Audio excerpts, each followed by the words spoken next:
إن الحمد لله نحمده ونستعينه ونستغفره ونؤمن به ونتوكل عليه ونعوذ بالله من شرور أنفسنا ومن سيئات أعمالنا من يهده الله فلا مضل له ومن يضلل فلا هادي له ونشهد أن لا إله إلا الله وحده لا شريك له ونشهد أن محمدًا عبده ورسوله أما بعد فإن خير الحديث كتاب الله وخير الهدي هدي محمد صلى الله عليه وسلم وشر الأمور محدثاتها وكل محدثة بدعة وكل بدعة ضلالة وكل ضلالة في النار. فأعوذ بالله من الشيطان الرجيم. بسم الله الرحمن الرحيم. يا أيها الناس اتقوا ربكم الذي خلقكم من نفس واحدة وخلق منها زوجها وبث منهما رجالا كثيرا ونساء واتقوا الله الذي تساءلون به والأرحام إن الله كان عليكم رقيبا. يا أيها الذين آمنوا اتقوا الله حق تقاته ولا تموتن إلا وأنتم مسلمون. يا أيها الذين آمنوا اتقوا الله وقولوا قولا سديدا يصلح لكم أعمالكم ويغفر لكم ذنوبكم ومن يطع الله ورسوله فقد فاز فوزا عظيما. فأعوذ بالله من الشيطان الرجيم. بسم الله الرحمن الرحيم. قاف والقرآن المجيد بل عجبوا أن جاءهم منذر منه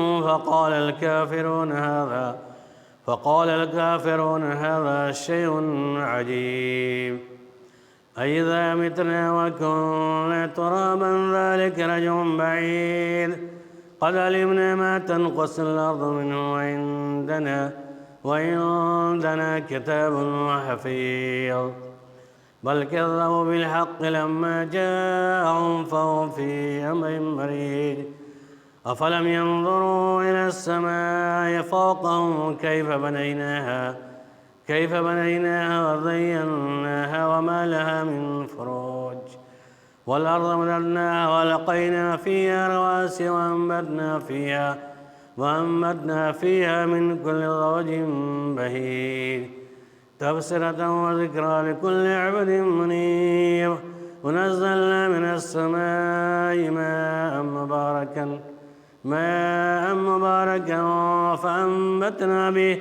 فأنبتنا به جنات وحب الحصيد والنخل باسقات لها تلو النضيد رزقا للعباد وأحيينا به بلدة ميتا كذلك الخروج كذبت قبلهم قوم نوح وأصحاب الرس وثمود وعاد وفرعون وإخوان لوط وأصحاب الأيكة وقوم التبع كل كذب الرسل فحق وعيد أفعينا بالخلق الأول بل هم في لبس من خلق جديد.